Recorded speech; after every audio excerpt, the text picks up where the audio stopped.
Hello and welcome to Experience Share. It's a Pokemon podcast wherein I, Totodile, aka Tanner Greenring, and my co-host, Chikorita, aka Joshua Failstead, play through every single Pokemon game, gym by gym, week by week. And when I say every single Pokemon game, I mean most of them, because there's games that we're not going to play. And there's already games we've missed, like Pokemon Puzzle League for the N64. Pokemon Channel for the GameCube. Pokemon Channel for the GameCube. Maybe someday. Who knows? Maybe we'll go revisit all of them, but for now, we're doing the real good shit. The main mainline shit. We're just mainlining it. And now we're on season 4B. Yeah. Playing through Pokemon HeartGold and SoulSilver. It's episode 1. It's a new start, a new journey. A game we've played before, but now brought to life in full 3D, 16-bit glory. It's probably 32-bit by now, do you think? I don't know. I don't know how those bits work. I don't know how bits work either. But there's definitely a lot more bits than Gold and Silver. Tons of bits. Oh. And full color and 3D models, and the sprites of all the Pokemon are looking good. They move around, too. They move around a little bit, yeah. They bebop and scott. And they follow you? Every Pokemon, no matter who you have up front, they got an animation and just trots around with you. They'll just pop around behind you. Yeah, it's cute. So sweet. I had a Hoot following me around. Do you notice how much of this leg? You see its 2 feet because it will like hop with one and then alternate with the other? Yeah. 2 legs confirmed. 2 legs confirmed, and it. I think upgrade for Hoot this gen. Hoot rises in my ranks a little bit. Is it still You Make Me Barf? I don't know. I'm gonna have to do some introspection to figure that out. I felt that its eyes were more cross-eyed as well, which I also liked. Kind of cute. Yeah. We'll see. Yeah, I don't know. The sprites are definitely winning me over in this game. There's a lot of cool new sprites that I like. Yeah. And Hoot is one of them. But so is Totodile, which is my starter, because, Joshua, we're playing a Nuzlocke Run. Oh, yeah, we are. Because it's a remake, and when we do remakes, we do Nuzlocke Runs. And we've added some spicy new rules, the first of which was about a week ago, we did a poll on Twitter where we asked the bug catchers to decide which starters we should use. For you, they chose Chikorita. It wasn't even like a contest. It was like 75% Chikorita. Which, as far as I could tell from the comments and from my experience now playing, seems like some kind of a fucking statement against me. Yeah. Because Chikorita is not easy. Yeah. Obviously, the first gym is flying type, so I couldn't even touch Chikorita. For me, it was a toss-up right until the end, to be honest. At times, it seemed like Cyndaquil was going to win. Right. At times, it seemed like we were both possibly going to be running a Chikorita. But in the end, just barely squeaked by Totodile.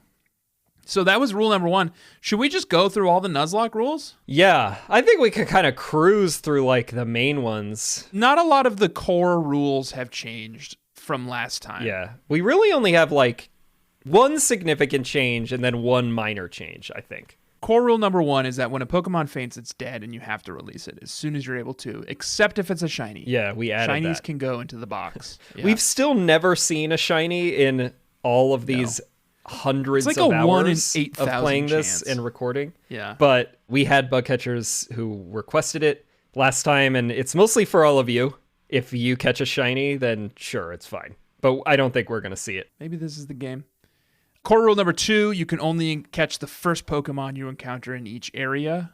That does not include static encounters, so like... If you're forced to see a Snorlax, right, then that doesn't count. Or like... In this leg, you have to go up to Mr. Pokemon's house and back to New Bark, and you encounter a lot of Pokemon on the way, but because you don't have Pokeballs yet, right, it doesn't count. Have to have access to Pokeballs. There are certain areas that have lots of sub-areas, like the Safari Zone or National Park. Yeah. So each of those sub-areas count as an area, catchable area. Yeah, we also called out if you are fortunate enough to have or invest in a Pokewalker. Yeah. The routes on that count as different areas. TBD, we might introduce that, but we'd already sunk to get one. a fair amount of money into just trying to get a damn cartridge for this thing. Right. And then the last exception is a new one by popular request from last time we did a Nuzlocke run with Fire Red and Leaf Green. If we've already caught a Pokemon, then if we encounter it again, if it's our first encounter in a new zone, we can skip it and catch the next encounter. Dupes clause. I want to add to this rule that we are allowed to do that 5 times. Oh, really? Yeah, that's... You're just adding this on the fly? I was reading up on it, and that's like apparently the standard dupes clause is you get 5 tries. 5 tries. Okay. So if you encounter we have to track Pidgey, that as well. If you catch a Pidgey and go to a new route and all you encounter is Pidgeys, on your 5th one, your option is either to catch that Pidgey or just give up on the route. Okay. Fine. Otherwise, you could just be there forever, you know? I see. And that's useful for no one. I see what you're saying. The third core rule is that you have to catch all of your own Pokemon. You can't get them via gift or via trade. So even this route, there's a man who offers us an Onix for a Bellsprout, and I had to politely decline and say, no, sir. Yeah. No, sir. Which, if you were not doing a Nuzlocke, good trade because of Faulkner. Also in-game scripted events. So when we, if we ever encounter a Snorlax blocking the road and battle it, that Snorlax is off limits. Yes. Core rule number 4, we all have to name all of our Pokemon to form meaningful and close bonds with them. Standard. Mm-hmm. Core rule number 5 is that guest and host battles don't count. It's just a dream sequence. Yeah, that's for us. So we don't have to release any dead Pokemon. Core rule number 6, daycare center may not be used. That's new. We just needed to clarify that now that there's breeding and there are multiple daycare centers. Mm-hmm. You can't use it. Core rule number 7 should be obvious, but no restarting or reloading just because something didn't go your way. And then we've updated the tagline on this one to no Secretary of Cheatsportations. I think it should be Secretaries of Cheatsportation, but I didn't write it. Someone else did. You could copy edit. You didn't have to just run with my wording there. Secretaries of Cheatsportation. Yeah, that's And then right. we've got some fun and spicy bonus rules Yes. to go over. These are extra spicy. The first is for all of you, it's the same as last time where your trainer ID determines your starter. So if your trainer ID starts 1 through 3, it's a grass type, 4 through 6, fire type, 7 through 9, water type, and 0, you choose. For us, we obviously did the poll on Twitter. And, you do that too if you want. Go to your Twitter and ask your Twitter followers which starter you should use. Oh, yeah, that's fun. I'm sure without any context, that'll be totally well received. Yeah, don't explain it, in fact. The next bonus rule is called the Champions Clause. We lifted it from some other house rules. Oh, yeah. Once we get to Goldenrod, we can import an egg from one of our previous playthroughs. But then every other rule applies to that egg and the Pokemon that comes out of it. So this is, we dubbed it the Champions Clause because I thought that was sort of fun. Yeah. And it will relate to the next rule, but shout out to Colin McIsaac, who is a host of Nintendo Week and someone who we may have collaborated with on a podcast. Yep. So he told us that this was a weird and interesting Nuzlocke rule that you can do. So this one is sort of like an asterisk to the core rule 3. This is the only egg you can trade in. Yeah. But it can be whatever you want. So go and do your breeding in your last games. Yeah. And figure out who you want to send through, and then send them through. Yes. And it relates nicely to bonus rule number 3. Bonus rule number 3, if a Pokemon faints, it may be revived once as a Zombie-mon. Yeah. Zombie-mon may not be healed by healing items and may only be healed at a Poke Center if another healthy Pokemon from your box is sacrificed. So in other words, if you got a bunch of chaff in your box, you can feed them to the zombie to heal the zombie. Yeah.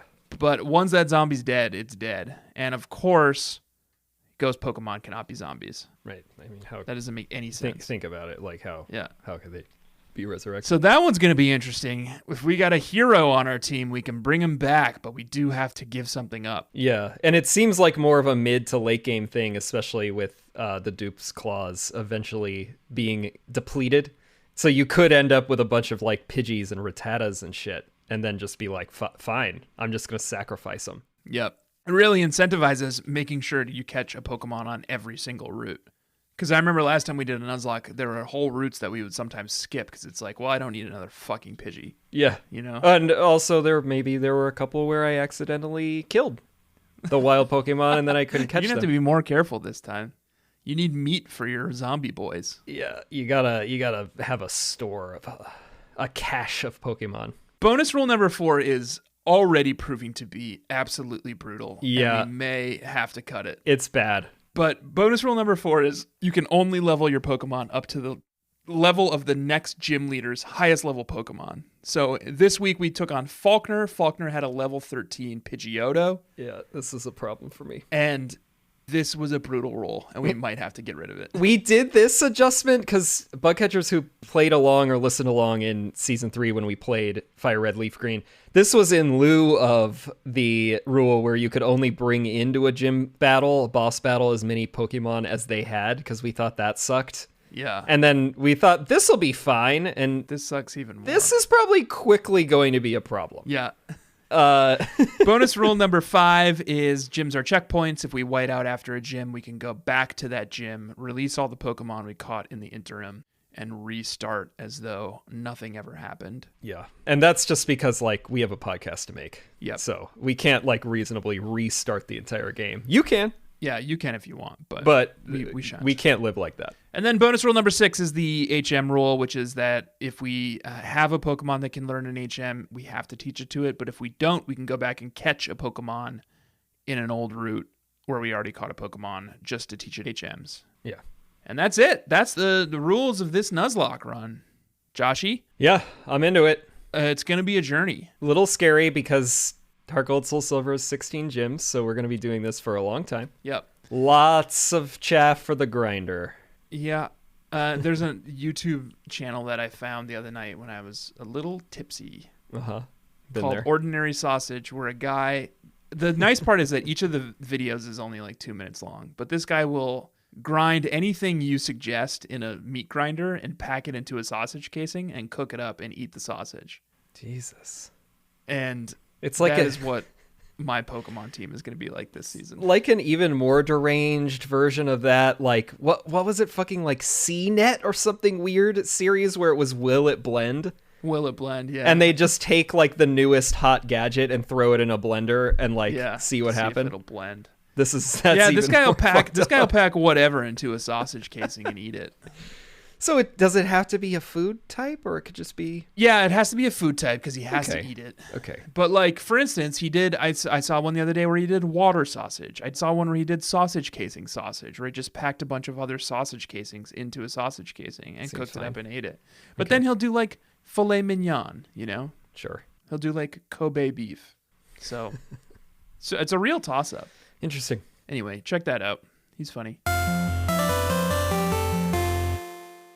New season, new characters, new guys that we're playing. Yeah. So long, Steve Van Human Der, and Steve and Human. Brie Van Der. There's a couple of new hotshot trainers in town. Do you want to tell me about your character for this leg? Sure.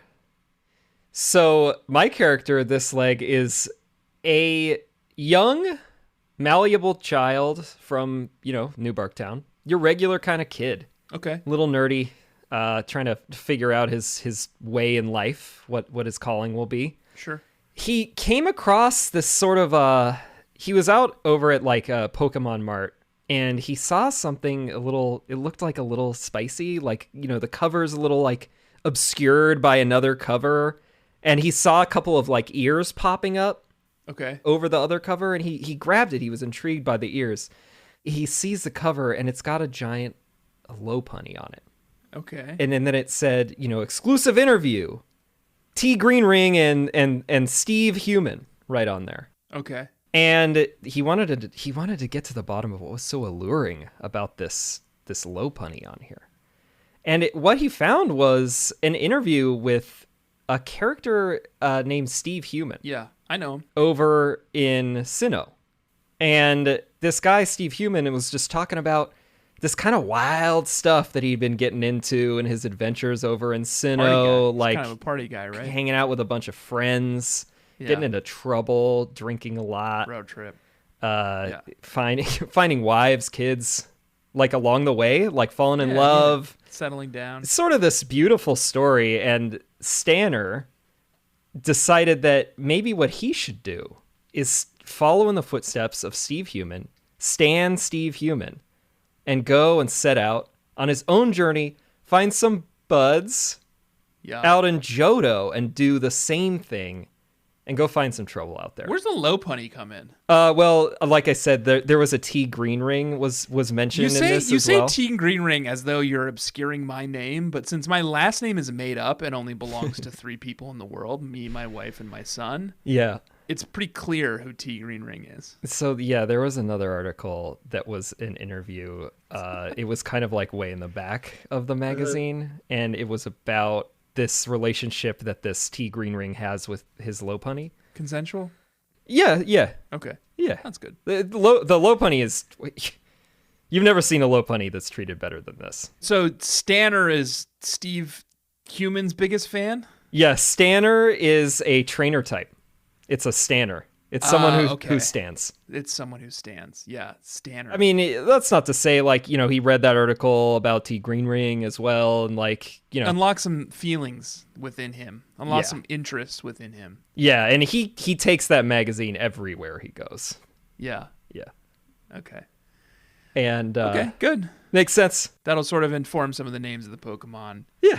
Like, for instance, if you had me fill out a long survey describing some of the things I like most. There was sort of a section that was like 25 things you don't know about me in the magazine. Sure. Yeah. It's like a little sidebar. Yeah. So he wants to live up to his heroes, T Green Ring and Steve Human. So maybe that will come into play when he needs to name his new friends. Yeah. We'll see. He's a super impressionable young man. So yeah. Who knows what's going to happen to him? Hopefully be okay. Don't let the alt-right get a hold of him. I'm glad he found something positive to channel his energy and focus into. At least he found this magazine before he met anyone from Team Rocket, Yeah. They're a real right-wing outfit out here in Johto, I hear. My guy's name he's an attorney. Okay. My guy is an attorney, adult man. His name is Attorney William Nathaniel Testament. Wow. Yeah. That's a name. Attorney Will N. Testament. Okay. Taking a page out of Brie Van Der's book. Yeah, and he's an estate lawyer. Wow. And he's got a lot of clients who are sort of approaching end of life, and he helps them with their end of life arrangements, including sort of that hospice care stuff. He helps them get their wills in order. That's nice. Helps them make sure that they're taken care of in their like final days. Bequeathals, their bequests are in order, so that if they do pass, because they're quite old, quite frail, should they pass, their assets will be distributed responsibly. Sure. So he's got a team of Pokemon who could drop at any moment. Oh my god. I mean, I'm sorry. Yeah. No, it's it's just part of the territory, It's a circle of life. It's not fun, but it's you just have to treat death with respect and reverence, and respect it. Can't be afraid of it. You just have to embrace it. Mm-hmm. So yeah, he will be he'll be managing the estates of all the Pokemon on his team. Okay. And should they die, they will each be named after a prominent charity. Okay.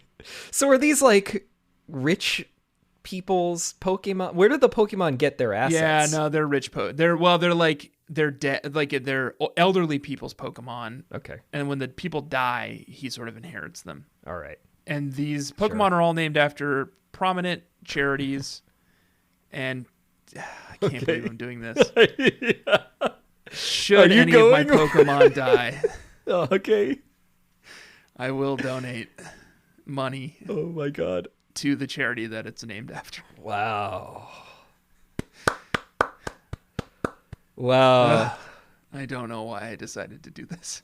What? I wanted to disincentivize any of my Pokemon dying, but it also is all for a good cause. So it's like, right. That's not much. You're just a very compassionate, generous human being. Yeah. So we'll see. This is gonna suck.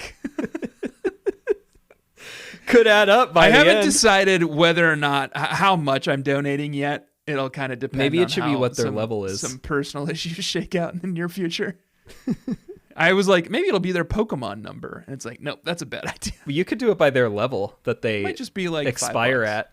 Might be $5. Although eventually that could get a little might rough. be $10 per. Who knows? Yeah, we'll see. But I will be naming all my Pokemon after charities and donating to those charities should those Pokemon die. Okay. Random charities that all informed by the Pokemon. Okay. In question. Okay, interesting. We'll see how that works when we get to level check, I guess. Yeah. That's the intro. That's the intro. That's our teams. That's our guys. That's the rules to this Nuzlocke run. Please do play along.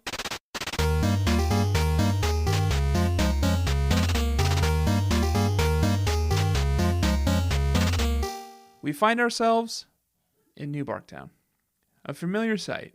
Yeah. We are fully fleshed out in beautiful 16/32-bit glory. 16 plus. 16 plus glory. Yeah. We walk downstairs. There's Mom. She says, Attorney Will?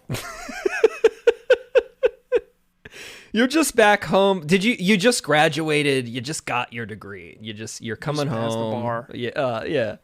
That's it. Yeah. She really was like, you got to just go out there and get some real life experience and maybe make some friends. And get some wins under your belt. Yeah, in the courtroom.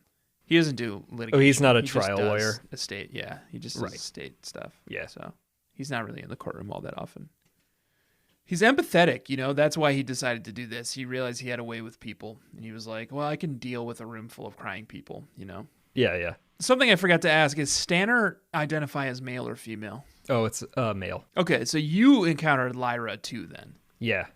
Lyra's new, right? Yeah, that is new. I'm assuming it's like Platinum where we fought with Dawn, or like Dawn was hanging around. Like Dawn or Lucas in Platinum. It's the female character if you had chosen female. And it's like the third wheel who Yeah. I guess probably imply like we know that the like long-haired kid is going to be our rival like in Gold and Silver.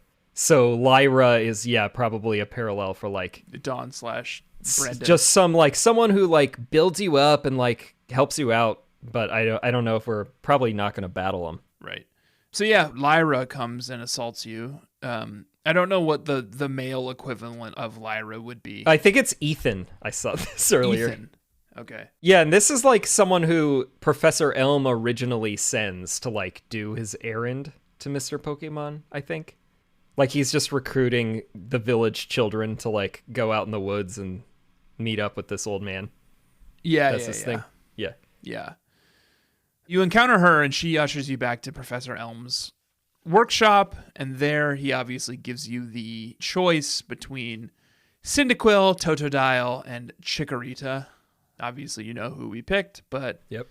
After that she kind of walks you through the tutorial stuff. You learn how to fight Pokemon, you learn how to catch Pokemon, but then Dr. Elm has a mission for you, which is to get up to Mr. Pokemon's house. Yeah, Mr. Pokemon. To fetch an egg.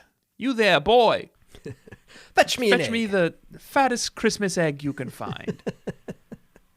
So you make I go for a Kinder Egg, but you make your way up there, and you're obviously blown by some of the sights of Johto, Route 29, Cherrygrove City. Try to pick up some apricorns, which you can't because there's nowhere to put them yet. Oh yeah, right. Yeah, that's another one of the big changes actually that I think I'm into is that all of the berry trees are replaced with apricorn trees. Yeah, and you can go fetch a berry off of them once every 24 hours. And I made it a point in apricorn. An apricorn. Josh and I were toying with the idea of not being able to use Pokeballs, or only being able to use 5 Pokeball. We can buy 5 Pokeballs per city, but everything else had to be apricorn balls. Yeah. Ultimately, we did not end up going with that, but I forgot that and made it a point to open my Game Boy every single day and go and fetch apricorns. Yeah, the issue was that, like, obviously it was sort of unhinged, like, on premise, but then also there's no just straight up Pokeball equivalent or, like, Great Ball equivalent. Right. Apricorn ball, like they all have some weird feature, and it's like a level ball or like a heavy ball. The apricorn balls are interesting and do cool things, but none of them are like make catching Pokemon any easier. And so we could have ended up in a scenario where like we're just lugging like all these apricorn balls and hucking them at Pokemon, and then you could just not have a good correlation, and then just not catch anything. Right. At all. So we gave up on that, but I still, in my like lizard brain, was like must have apricorns. So I'm also collected all the apricorns like a chipmunk before winter. Yeah. So then we make our way to Mr. Pokemon's house. He's the same fucking freak he was in the last game. Oak's visiting him, and Oak is Yeah. promoting his radio show / podcast that he hosts over in Goldenrod. Right. I hope if they do another remake of this that they update it to be podcasts. That would be really fun. Why would they do a third remake of this? Because I guess they did with Let's Go Eevee and Let's Go Pikachu. yeah, They could give it the Let's Go treatment. yeah, exactly. We'll see. Make it a podcast. Teach these kids about podcasts. Get them into podcasting. Radio's dead. Yeah. Mr. Pokemon has the egg. He gives it to you. Yeah, he wants Elm to analyze it. Oak is there, and he gives you the Pokedex. Yeah, he's very like enchanted by this young man with this glint in his glasses. Yeah. Looking out. The cool thing about the bottom screen in this game is Let's talk about that bottom screen. This game previously was on Nintendo DS. We've got that bottom screen to contend with, and I feel like so far, I guess we've only played 2 games. We played Ruby and No, the first one, the DS one, is Platinum. Was the first one? Okay, so this is the second game we've played with dual screen. Yeah. But Platinum didn't really, even as the third game, didn't really take advantage of this second screen. Didn't do much. The second screen in this game is pretty cool. It's got all It's robust. your menu shit. You can go and check out your trainer card. You can go check out your items and stuff. And it's always there, so like you can pull it up and navigate it with the D-pad. Right. But you can also use I actually, for the first time, have had my stylus out basically the whole time, and that's not... Yeah, they encourage... not a euphemism. It's like the pen. They encourage it. You also do all your like Pokemon move and like Pokeball stuff like down there. Like yeah, it's fun. Everything happens on the bottom screen now. Like you can hold the DS with one hand, the DS Lite in particular, because it's the best machine ever designed. Yeah. The thing that was also great is that like, which I only noticed when we were entering our teams in a Pokemon Showdown, when you look at the summary, it puts the fucking stats of the Pokemon on the top screen and the moves and a few other things and like the abilities and the nature on the other screen. So you can get the whole like rundown of the Pokemon, and that was infuriating to me in Platinum. That the bottom screen was not the moves. Right. Or like you still had to just flip through all the pages. It's a pretty esoteric thing, but it's super useful for us since we always have to program our teams into Showdown. Makes it a lot easier. Yeah. So yeah, I'm loving the new bottom screen. I think I've gotten a lot of use out of it already. Obviously the phone is back, and I guess this time because it's a Nuzlocke run, I'm gonna talk to these fucking freaks and collect their phone numbers. Youngster fucking Joey called me just countless times to yell at me about his Rattata. Yeah. I'm not interested in your Rattata, youngster Joey. But we need those EXP points. I know. I have to actually do it this time. It drives me Yeah. crazy, but I'll do it. Yeah. Ugh. You can screen but them. it makes it easier because you just pop up the little phone and you've got your Poke Gear, which is a lot like it seems like it's going to take on kind of a Poketch application in this game. Because the Poketch, we should clarify, like the Poketch was on the bottom screen when you were like not in battle or like not accessing the menu. But depending on what they do with the Poke Gear, we could be seeing some real innovation here. And this is a Silphco territory, which is interesting. Right. So far, all we have really is phone and map, but they work well. I'm digging the bottom screen in this game. Yeah, me too. So we got the Pokedex from Oak. We've got the egg from Mr. Pokemon. Head back to New Barktown. Give it to Dr. Elm, Professor Elm. Mm-hmm. And before we can even get there, though, Josh. Oh, yeah. As we're passing through Cherrygrove City, a little brat. Yeah. In my game, he's called Bad Josh. Oh, of course. Yeah. Buddy, all of these various people keep encountering someone named Bad Josh. Yeah. And is this a reincarnation, or is that like, like a few years back, like Arya was a popular name because of Game of Thrones? Is it because there was a Bad Josh in Kanto? It's hard to say. The original one, and like people are like, that Bad Josh kind of had some attitude. And then people are naming I think it's like their Link. babies after Bad Josh. I think it might be like Link. It's a reincarnation. Yeah. It's not reincarnation. It's alternate timelines almost, Sometimes it's reincarnation. Sure.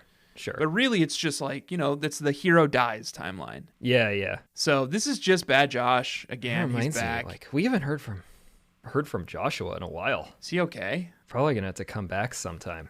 Maybe next season, so you can do whatever you want and not be constrained by some Probably needs to be reincarnated at some point to deal with all of these bad Joshes. So Bad Josh encountered me in Cherrygrove City. He wanted to battle. He had a Chikorita, which is surprising because I think they're pretty rare. Where do you get that? But I trounced him. Yeah. Young Stanner ran into, a young man ran into Stanner is a better way of putting it, and in fact shoved him away. Pretty fucking rude. And he introduced himself as Fjellstan. Oh. And this guy wouldn't shut up about this I know him. Cool looking, intelligent, talented guy named Josh Fjellstad. Yeah. Cool looking? Cool looking, yeah. Cool looking's neutral. I don't have to say that I'm good looking. It's cool looking. Cool looking. It's maybe it's not good looking, but it's you're interested. Yeah. Yeah. Striking. There we go. Yeah. The striking Fjellstad character. And so this Fjellstan is all in on this guy. Okay. And Stanner fucking threw down. He's like, no. And Fjellstan had a Cyndaquil. Yeah. And it got crushed. So just out of interest, because I was like, I wonder what our users see when they just Google Josh Fjellstad.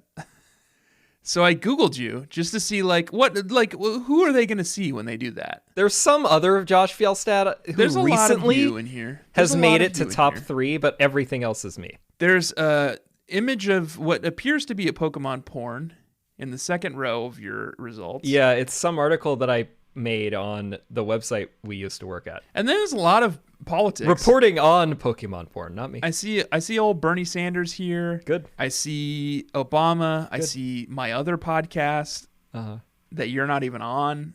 Lots of thumbnails from my other podcast that you're not even on. That must drive you crazy. The Suez Canal ship, the Ever Given. There's Jack. Jinx, for some reason. An iguana. Fairly prominent. Yeah. Wait, where are you going with this? That's just I just lot wanted of stuff to see, people would be want to admire. I just wanted to see what people were getting when they searched for you. Also search for Tanner Greenring. Yeah, now in the top results. Let's see what's going on over at Tanner Greenring's page. Let's check it out. Lots of pics of Jack. Yeah, there's gonna be lots of pics of Jack. Wow, we need to have more pics together, man. Our friend Katie Heaney is in there. Our friend Isaac is in there. I guess I'm next to you, but it's our own images. There's the girls from the Babysitters Club. There's you and Jack dressed up as Babysitters Club characters, I presume. No, we were dressed as Amy Pond from Doctor Who. Okay. Because we did a interstitial break for the BBC. Wow. For a Doctor Who marathon. And that's how you get the big bucks. That's how you get the big bucks. Yeah. A lot of Isaac. Martin Shkreli. Cat with its head through some bread, obviously. Lots of cats. So yeah, we're doing good. Lots for people to stan. If you want to know who we are and what we look like, those are all pretty accurate depictions of us. Josh, we beat Bad Josh and Fjellstan. Yeah. We're headed back to New Barktown to drop off this egg. Did anything notable happen on your way back to New Barktown for you? Barktown? No, we don't have Pokeballs yet. Tell me about it after this break. Yeah. We're back in New Barktown, Joshua. Welcome back to New Barktown. Back where we started from. This is where the game really begins. That whole tutorial interlude where you run up to Mr. Pokebot's house is nonsense. Yeah. You drop off the egg, all that kind of shit. But as soon as you leave New Barktown, Lyra approaches you and says, "Here's some Pokeballs." Thanks. So now the journey truly has begun. And we are on Route 29, directly west of New Barktown. Mm-hmm. And I play this game primarily in the evening. Yeah. And the first Pokemon I encountered that I could catch was called Hoot Hoot.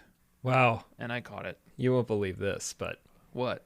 I often play at night. Yeah. And what I caught was a Hoot Hoot. Hoot Hoot. Hoot Hoot. Hoot Hoot has... Wait, I'm looking at the name now on our sheet. I think we're mispronouncing it. Hoot Thoot. Hoot Hoot. Hoot Thoot. Hoot Hoot. Hoot Thoot. Look at it. HOOTHOOT. Hoot Thoot is an upgrade as well. It sounds sophisticated. I caught a Hoothoot. Hoothoot. And I will say this. I played this entire leg, and I'm grateful for the Dupe's Claws, because I encountered a lot of Hoothoots along the way. I think that at least 2 of my Pokemon already would have been Hoothoots. Oh, I think I'm at like 3 or 4. I mean, they're like Rattatas out here. I know, yeah. I actually saw one Rattata, and I was fucking like, loved it. Yeah. Hoothoot's like a good Pokemon, or at least he turns into a good Pokemon. Like, yeah, I mean, it's not a bad option. Certainly better than Raticate. I ran a Noctowl in Gen 2, and you know that thing could do some damage. Bones, yeah. So yeah, I caught a Hoothoot on Route 29, and then you make your way over to Route 30, and I caught a Rattata, just like you said. Okay, so I got a little lucky here, I think. Well, ultimately, it was very lucky. We'll get to that later. But I got a Caterpie. I think that's version exclusive. I think I've got...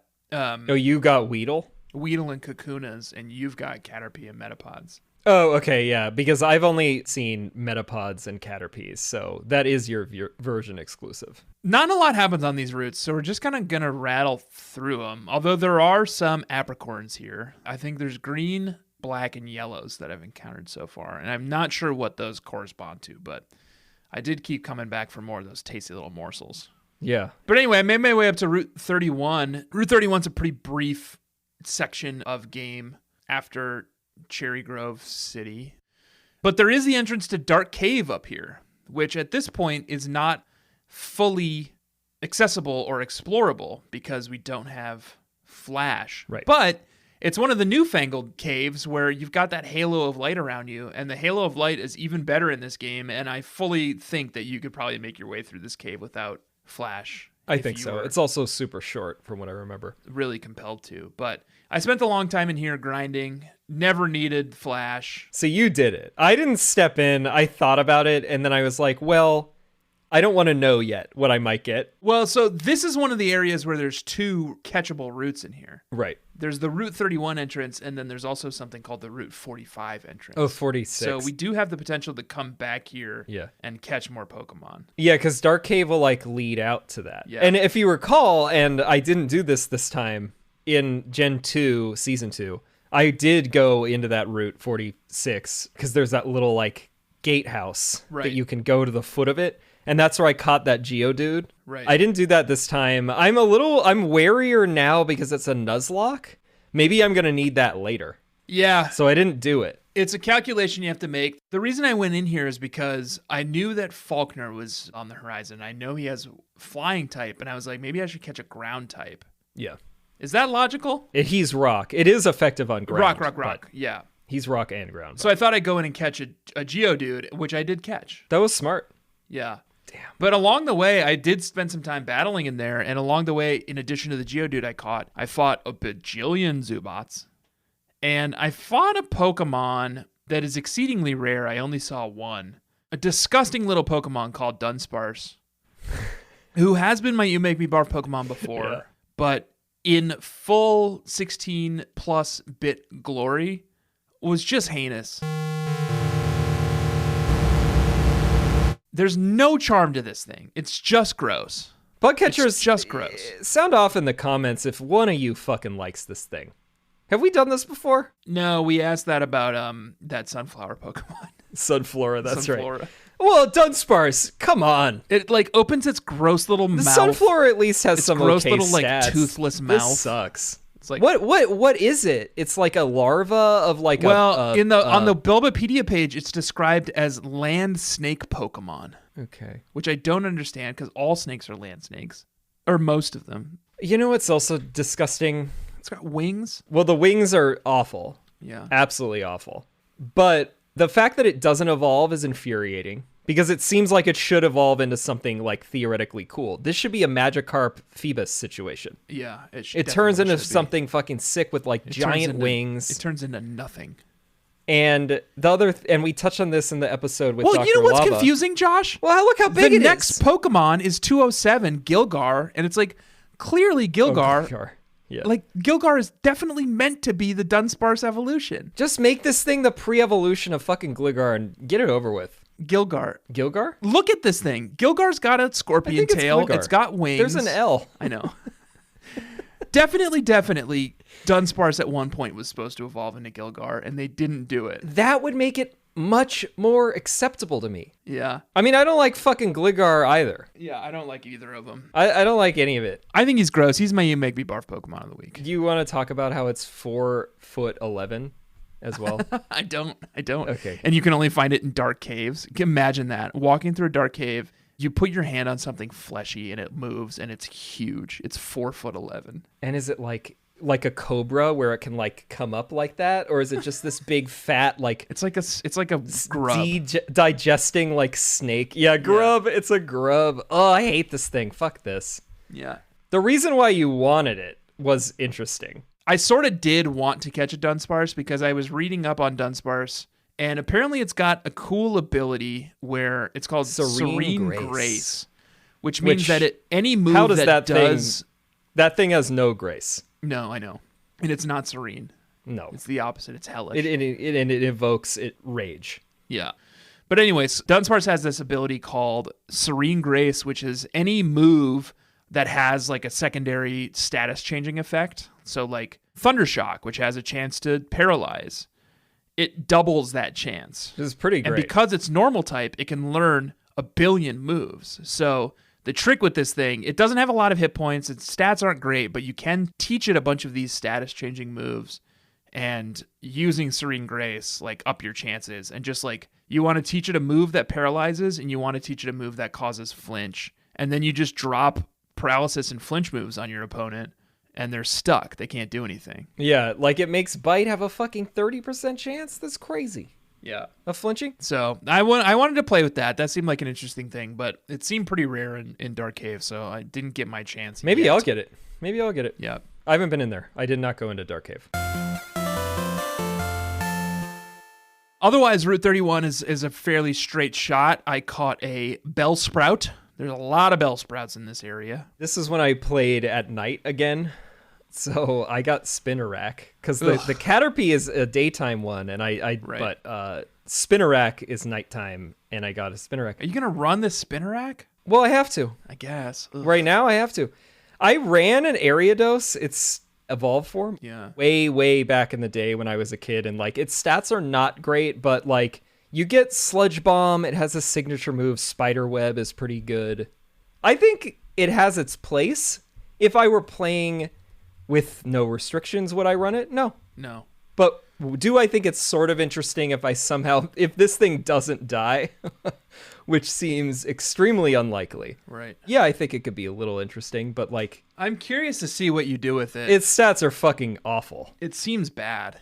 It's ugly. Its stats are bad. There's nothing I like about Spinnerack. Yeah, I don't think they've done enough with like spiders in general. That's true. There are not a lot of spider Pokemon. How are they not messing around with spiders more? There should be 1 million. There's like 8 goldfish Pokemon. Why are there not more spider Pokemon? Yeah, it's a really good question. I'm assuming that they've added more spider Pokemon since. The one that I really like is Galvantula. That one's cool. What's the one that has a big water butt? Dewpider. Yeah. Dewpider's kind of cool. Dewpider, I think, is cool. Is it water type? Yeah, it's water bug. I think that one's kind of cool. That's a cool combo. Water bug. I guess it's evolved form, Araquanid. that line's kind of funny and cool. Water bug's sort of interesting. I think it's an interesting combo, especially because that Pokemon can actually make use of it as compared to fucking Surskit, which sucks. Oh, right. Ugh, Surskit. Yeah. Finally, we're at the main event, Joshua. Violet City. Yes. A robust town full of sights and sounds. One of the first things you encounter is this rotund man. Oh, yeah. Who talks very fast, and he spins out of control. And gibberish. He ushers you around the city. Earl. Although, I remember in the last game, he like shows you literally every single building in Violet City. Yeah, he does. In this one, he just spins his way to the Pokemon school. Yeah. He does not whirl and twirl you all around town anymore. I will say he's my stranger danger. Okay. Sorry, trainer danger. Yeah, we didn't have that segment back in Gen 2, so he couldn't get it, and he deserved it then, and he deserves it now.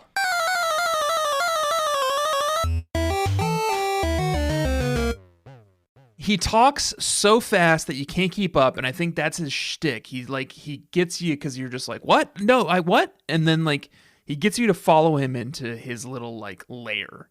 Yeah. And he could do anything to you in there, but what he does is he teaches you about Pokemon because he brings you to the Pokemon school. Yeah, I just looked him up. His full name is Earl Dervish, like a whirling dervish. Like whirling dervish. That's funny. I guess. I mean, if that's your thing, I guess, but he also looks fucking insane in the anime. He wears like a full-blown leotard and that's like handlebar mustache. And wait, then, what's like, his name? Earl Dervish? I gotta look at what he looks like in handlebar hair as well. Bow tie, leotard. Oh Earl yeah, Dervish. he's my trainer changer for sure. Seeing him in the this anime, guy should not be running a school. Yeah, or an academy of any kind. Yeah, this guy's a nightmare. And I get it. Like if you're playing this for the first time, you would need to know that like paralyze heal cures paralysis. I guess probably could have figured that out. Can you put that together? To be honest, I think I could have figured that out. The other main site in Violet City is Sprout Tower. Yes, which is the large tower that is built on the stalk of a giant dead Bellsprout. A 100-foot tall Bellsprout. It's ancient Bellsprout. Ancient, yep, and it sways gently. And they've kept the swaying animation. It looks great. It does. I mean, the building looks great. I mean, this whole town looks great. When you see it at night, it's got lanterns. It's cool. On the pathways that like their light will like pulse. It's beautiful. It's like, remember when Avatar came out and there was like a bunch of people that's like, they felt like nostalgia for Avatar or like Pandora. They're like, I wish I could live on Pandora. Yeah. That's how I feel about Violet City. It seems very lovely. Did you see the clips of Marianne Williamson interviewing James Cameron this week? No. Was it about Avatar too? It's her scoring an interview with James Cameron following up on her comments during her presidential campaign when she said that like Avatar was her favorite movie. It's some fucking wild shit. She was like Crystal Mom, right? Was she the Crystal Mom? Yeah, Crystal Mom, yeah. Yeah. And she loves Avatar. Who doesn't? Me, I don't. And you should check it out. There's also a really good clip on the Who Weekly Twitter. I'll say this. Cross promo. When Avatar first came out, I went and saw it, and I was pretty indifferent. I was like, I guess it was fine. Yeah. And then in the following months, everyone came out against Avatar, and I was like, yeah, I hate Avatar too. But then our old friend of the pod, David Sims, his podcast, Blank Check, really turned me around on Avatar. I had a journey of actually liking it quite a bit when I saw it, and then everyone hated it. And I was like, well, I don't know. I think it's fine. Yeah. And I've wanted to rewatch it ever since, but because of society, I haven't even, and the fact that it takes 3.5 hours, and like I'd have to take over the TV, and Bobby doesn't want to rewatch it, so yeah, it's a whole thing. I think it was probably good. It's pretty good. Yeah. I don't know. I'm gonna rewatch it before whenever the next one comes out in shit, but it's good. A decade. Yeah. Yeah. So yeah, Sprout Tower, it looks great. It's got that splash screen that they started doing last gen, where it's like they do it with like caves and shit, where you get the little like Sprout Tower. Yeah, the little like screen. Intro screen. Yeah. And it looks great. They've got little Bellsprout statues everywhere. I cannot remember Gen 2 that well, but I remember a couple things. And what I remember is Sprout Tower was much longer in Gen 2. I don't know if that's actually true. And I also remember that Sprout Tower had ghost Pokemon in it. It did. And I don't know if that's actually true. It was like fucking great. Like I caught a Ghastly in it in Gen 2. Right. This one is 2 levels. Yeah. It's pretty quick to get through. You only have to face like 5 or 6 guys. And then there's no ghost Pokemon. There's no wild Pokemon at all. You just face it off against the monks. So I actually caught, this is where I caught my Rattata. In Sprout Tower? On the 3rd floor specifically. Oh, I didn't encounter a single wild Pokemon the entire time. I ran into 2 Rattatas, one that I caught and one that I killed. And I'm now looking at the Bulbapedia, and this is fascinating to me because I thought that I played this at night, I did play this at night, and I'm looking at the stats. It says in Gen 4 in Sprout Tower at night from all 3 floors, actually.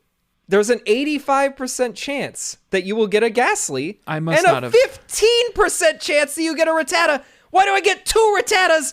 No Ghastlies. I must not have played. I didn't even fight one. But the weird part is I didn't even encounter a Rattata. What the hell? I didn't encounter anything. I was like, oh, they got rid of the random encounters. This sounds wrong. I mean, this sounds wrong. Yeah. Bulbapedia, it's fake news. It's weird. I didn't encounter anything except what are you for talking about? How could I not see one Ghastly? the bajillion Bellsprouts that all the monks have. I was here. hoping this was going to be my fucking, like, thing again. You're going to have to go back. Oh, wait, did you catch the Rattata in here? Oh, yeah, I caught the Rattata, but I wanted a Ghastly. I didn't catch anything in here. I'm going to go back to Sprout Tower tonight and catch a Ghastly. You could get one. Well, you can't. It could only ever be a Haunter, though. Why? Can't trade it. You can trade it to myself. Oh, we did that in Nuzlocke the first time, didn't we? You can trade it to yourself. Damn it. So then you go to the top of this. Bad Josh is up there / Fielstan. Harassing sages. Yeah, and he's like bothering the Sage Lee, who's the king's sage of Sprout Tower. Yeah. You've just encountered him thrashing Sage Lee, and he leaves with his spoils. Which is the TM for Flash, I think, right? Which is now demoted to a TM in this game, which is super nice. God. Because that's not an HM. It's not even... Shouldn't be anything. Not even useful. Doesn't deserve a TM either. And then you face off against Sage Lee as well. He's easy. He's just got a Bellsprout. He's got 2 Bellsprouts and a Hoot Hoot. I will say the Bellsprout sprite I found pretty festive because it hops around now. You think he's looking better? It does a little bop. Yeah. I always think Bellsprout's okay. I just know that you don't like it, and I no, wanted to just say... It looks like a sex toy, yeah. Well, I think that's more Weepin' Bell and Victory Bell's thing, but... They all look like sex toys. Sprout Tower's behind us. We have Flash. Yep. Not super useful to us yet. I very quickly, Josh, dipped down to Route 32 so that I could catch a Mareep, which I did catch. Because we were making the notes earlier, I saw that you did this, and then we convened a little bit. You ended up going down there. Yeah, I wanted to see if I could get a couple more levels in after we flipped the coin. Because we are bug catchers. We are flipping coins for every episode once again. In this season, it's not going to work out for me on this one. So we will be battling. You made some progress. You got some good levels. I got a couple more levels. Yeah. But I encountered a Mareep as well. And that's Joshy's fucking sweetie. Yeah, cutie in this game.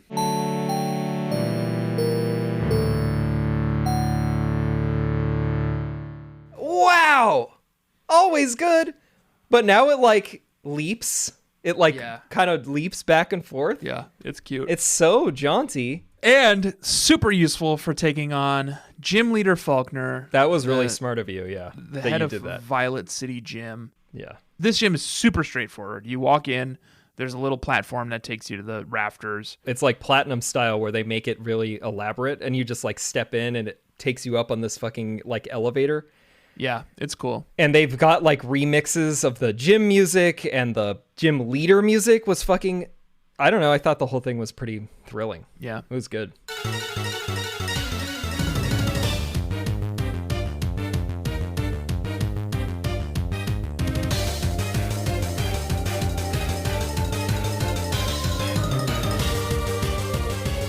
Up in the rafters, there's 2 cronies. Each of them have 1 single Pokemon, I think. Yeah, it's like a Spearow, and then the other one has a Pidgey. And Faulkner is pretty straightforward. He's got a level 9 Pidgey and a level 13 Pidgeotto. Yeah. Fairly easy, although the Pidgeotto's fucking roost ability was a pain in the butt. Yeah. But I zapped him with my Mareep's electricity and killed them both fairly quickly. And then he gives you roost, which is nice. Yeah. I have use for that. Can I tell you about what happened to me here? Yeah. I forgot about our gym leader level cap. Would you cheat? No, I had my Hoot Hoot was what I was making my like ringer. Okay.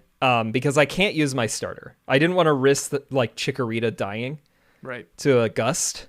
So I leveled my Hoot Hoot to level 13. And then while I was fighting the fucking cronies, it leveled up to 14. Okay. And so then I was like, oh shit. So like I can't use Hoot Hoot anymore. So you had to DQ. And I did have a Butterfree at that point. Because you know I love the fucking Confusion Butterfree play. Yep. But then I had to go back out, level it a couple more times. I got the Butterfree up to level 12, which is when it learns Poison Powder, Stun Spore, and Sleep Powder. And then I went back in there and I was like, all right, well, I can run this. I'm going to assume Sleep Powder is going to hit. And like, they're just not going to be able to fucking touch me. Right. And Butterfree is going to go first because it's the highest evolved. That work? Yeah, it did. Should have just gone and caught that Mareep, man. I just forgot that Mareep was on that route. I mean, I looked it up because Route 32 is accessible, and I'm going to play by Tanner's cheats rotation rules, where it's like, Yeah. if a place can be reached, I'm welcome to go reach it, you know? Yeah, and I forgot about that too. So I will probably be invoking that as well. That's Faulkner behind us. Kill count 0 for me. 0 for Josh. You want to talk about our teams real quick before we battle? Oh, yeah. Can I tell you about Attorney Will's team Yeah, you're going to have a first? lot to say. Yeah. Level check. Yeah, here's his level check.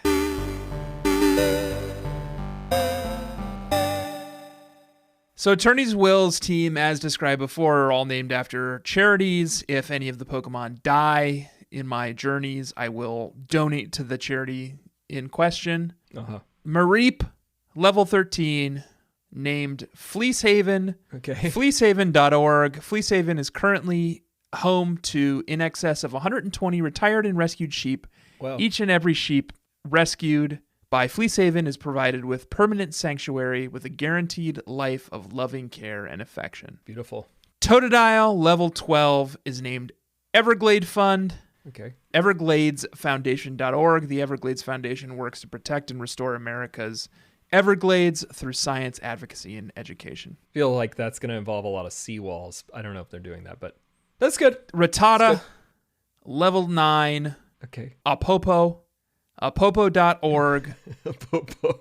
The Rattata's good. Apopo is it's a Dutch name. Mm-hmm. It stands for something in Dutch, so it's very hard to pronounce. But Apopo addresses global issues through research, development, and deployment of scent detection technology at its rat and dog training research centers in Tanzania and 7 other countries. These are landmine sniffing rats. Yeah, anti-personnel landmines detection product development, and I am not going to try to say what that is spelled. In Dutch. How that is said in Dutch.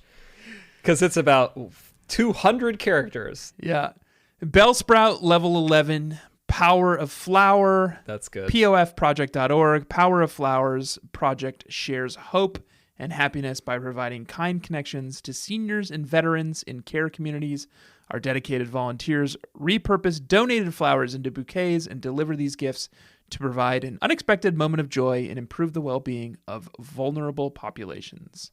Wow, that's beautiful. Geodude, level 10, EDF, the Environmental Defense Fund, EDF.org. For more than 50 years, we've been pioneers using science and different perspectives to make the environment safer and healthier for us all. And finally, Hoot Hoot, level 13, Owls Trust, theowlstrust.org. The Owls Trust became a registered charity in 2001. We recognized that there was an urgent need for an organization to rescue owls and birds of prey in North Wales. Obviously. Yeah. We all know that. So that's my team, and those are the charities I will inevitably be donating to. Can I quickly ask, for Geodude, how did you find the EDF? What was your search there? Did a search the for rest rocks. seemed pretty straightforward. Did a search for rocks charity.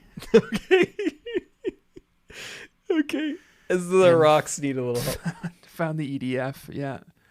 Tell me about Stanner's team. Well, Stanner, inspired by the 25 things you don't know about me, has been naming his new friends, which he acts as though they're people, but most people are just that he meets are saying that they're Pokemon. Yeah. But he's naming them about what he learned about T. Green Ring and from Steve Human. Okay. So the first one is Chikorita, and its name is Rosencrantz. Oh, sure. It's level From 13. one of my favorite plays, one of my favorite books. I only saw it during the fucking Winter 1 acts when I was in high school, so like, you know, whatever. I've obviously read Hamlet. I'm curious, why do you love Rosencrantz and Guildenstern Are Dead? Oh, so I much? love Tom Stoppard. Tom Stoppard is easily my favorite playwright, and his plays turned into books are some of my favorite books. Okay. Love Tom Stoppard. Rosencrantz and Guildenstern Are Dead is a wonderful play. So much fun. I enjoyed Even it. the film of it is very good. Go check out the film. I should just do that, because I enjoyed it when it was like my idiot, you know, high school classmates doing it, and I've never seen an actual performance, so... Yeah. Rosencrantz's partner in crime is Guildenstern the Hoot Hoot, level 14. Cute. And then we've got Kanye West. Okay. Butterfree, I should clarify here. Level 13. Well... Not current Kanye. Shouldn't I say, though, the reason that Butterfree is named Kanye West is because in your document, Tanner's Most Beloved, you wrote that Kanye West, but not anymore. Yeah. And Butterfree doesn't last that long. You're not going to use this thing that long, but it's fun for a bit. I love Kanye West, but my love for Kanye West has really tapered in the last few years. Well, no further explanation necessary. Yeezus was probably the last good one. I don't even know if I would go that far, but that's fine. He's out. Krillin. Yeah, from Dragon Ball Z. Rattata. Yeah. Level 7. Because it's like small, feisty, fast. Sure. Seemed kind of fun. Yeah. You're a Dragon Ball Z It's fan? like Goku's friend. He's Goku's friend who dies all the time. So probably also pretty appropriate for Rattata. Knowing that factoid, it would have been better that I would have named it after a different Pokemon that I would resurrect, because I will not resurrect a Rattata, but I'll probably have older Rattatas. Yeah. Just keep naming them the same thing. Yeah. And then Fred Van Vliet, Yeah. which is a Mareep at level 6. And this is a Basketball player who plays for the Toronto Raptors. Who's pretty tall, I looked up. No, And very short, in fact. what? Incredibly short compared to others. I thought it was 6 foot. 6 foot is devastatingly short in the NBA, Josh. You can't expect me to do amongst that. the shortest players in professional basketball. He's great at draining threes, though. The Raptors What does suck that this mean? season, Like getting a but- three-pointer? Draining Yeah, threes? he's good at getting 3-pointers, yeah. Okay, that's interesting way of saying that. He looks like Drake a little bit, which is weird because Drake is his friend. Because Drake loves the Toronto Raptors, too, because Drake is from Toronto. Yeah. Isn't that weird? That is weird.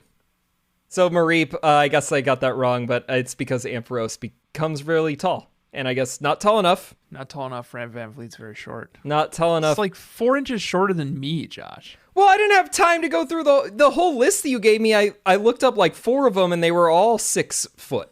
Yeah, they're all So pretty then I was short. like, okay, A lot of my favorite basketball players are short kings. well, nobody's going to be taller than that. Then Yeah. then that's who it is. Fred Van Vliet, which I thought was kind of a funny name Yeah. for a Mareep. Anyway, next up is Spinnerack. Spider-Man. Yeah. Straightforward. Funny, I didn't ever mention Spider-Man as one of my favorite characters. What? Did I? Yeah. Oh. I had a, what are your favorite comic book characters? You had Yeah. Spider-Man in there. Didn't I say Superior Spider-Man? Jesus, I don't... It's a different guy. Well, it says Spider-Man from Superior Spider-Man. Yeah, it's a different guy, Josh. What the hell is Superior Spider-Man? I'll tell you. It's Right-wing complicated, Spider-Man? but Dr. Octopus was dying, and he found a way to transport his spirit into Peter Parker's body, and he killed Peter Parker and took over Spider-Man's body, and he became the Superior Spider-Man, where he learned how to be a hero, but he was like cold and calculating and analytical, and it was a wonderful comic from about, 8 years ago. Okay. It was like, what if Doc Ock tried to be Spider-Man and tried to be a hero? And it was really good. Was he good at that? Yeah, he was really good at it. Okay. That's interesting. I was I good. always thought Doc Ock from the movies, because I've never read any of the books, I mean the comic books, was interesting as a character. Yeah. So I kind of like that as a twist on him. That's cool. It was a good comic book. Anyway, Spider-Man, the Spinnerack's level 3. Good. Yeah. Well, that's going to be... Probably the linchpin in me losing this battle. Let's throw to battle and find out, Joshua. Bug catchers, we'll be back in a second. We'll tell you who won this first battle. It's going to be Tanner this time. Who knows? We'll see. Josh is a superior Pokemon player. We'll be back in a few minutes to catch you up. All right. Well, Josh, or sorry, I guess I shouldn't call you Josh. I guess I should call you the mayor of Cheatsportation. Secretary of Cheatsportation. Sleeps. Secretary of Do you want to describe what happened? Sleepsportation. Sleepsportation, yeah. Do you want to describe what happened? I knew that my only chance would be if I could put as many of Tanner's Pokemon to sleep as possible, so I opened with Butterfree Kanye West. Yeah. And just fucking slung You put every sleep single one of powder my out. Pokemon to sleep. It didn't matter who it was. You put every single one of my Pokemon And to sleep. Tanner smartly did open with Hoot Hoot, but his Hoot Hoot had keen eyes and not insomnia, and mine does have insomnia. So I was like, oh shit, I actually made a mistake. Butterfree might be in trouble, but his Hoot Hoot just went to sleep. And then you tore through my team. Yeah, I put Mareep to sleep, I put Totodile to sleep, and then I just flung some confusions out there, and you did take Butterfree out eventually with Mareep when it woke up. Yeah, it took too long, though. And then that was it. Then I had Yeah. Chikorita clean that up with a Razor Leaf. And then you had Bellsprout was the last one. But I had all 5 of the other ones, so I just swapped out for Hoot Hoot and did a couple of clean pecks. Let's get back into it. Let's go for round 2. We'll see you in a second, bug catchers. Okay.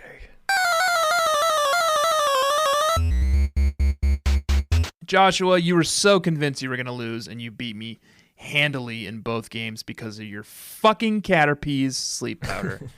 You once again... Well, Butterfree these days. You once again put all my team to Guess sleep. Kanye West still got it because he was like a monster in those battles, Yeah, huh? Great.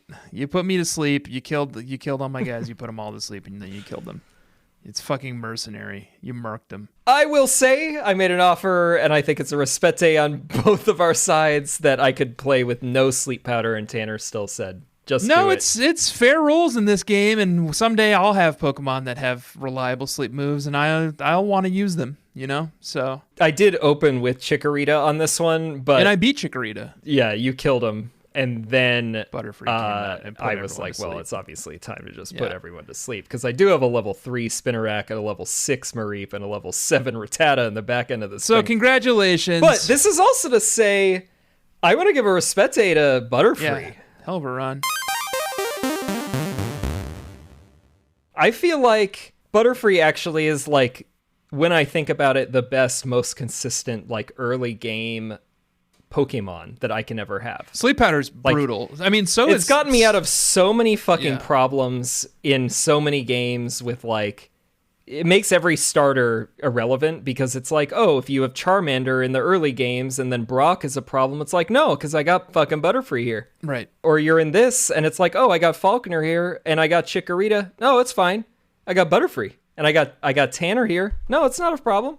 I got Butterfree. Yeah, Butterfree put all my guys to sleep, and you destroyed me. Early game powerhouse. So off to an inauspicious start to Season 4B for Attorney Will and Testament. But Joshua, that's episode 1 of Season 4B. It is. Bug Catchers, thank you for joining us. Please come back next week for the continuation. We're going to be going through all 16 gyms of Pokemon HeartGold and SoulSilver. Wow. Next week is Azalea Town, which is our friend Bugsy. Well, I think I'm well set up for Bugsy. Yeah, this is another reason why Chikorita is not well placed. I remember. so- You'll recall that I had Chikorita when we played through this game the And first time. yeah, notable, Scyther is level 17, so any Pokemon you bring in for the gym battle, unless we decide to Do away. remove the filibuster and then get rid of that rule. 17 is not very high. Level 17 is the highest for my Hoot Hoot, for example, which is already level 14. That's not very high. Could be problematic.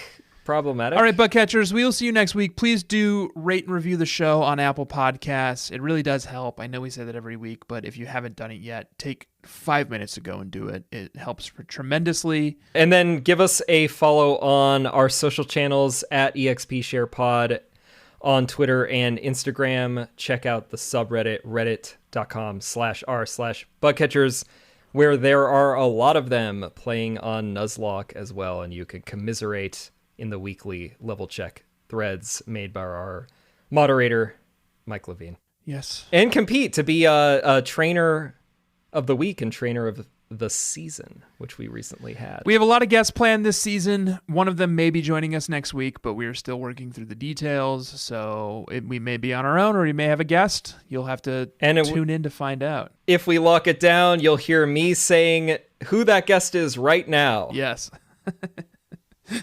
Next week, we'll be joined by Ahmed Ali Akbar, host of See Something, Say Something, the podcast, We're excited to play some Mon with him. All right, bug catchers, Joshua, I'll see you next week. Smell you later.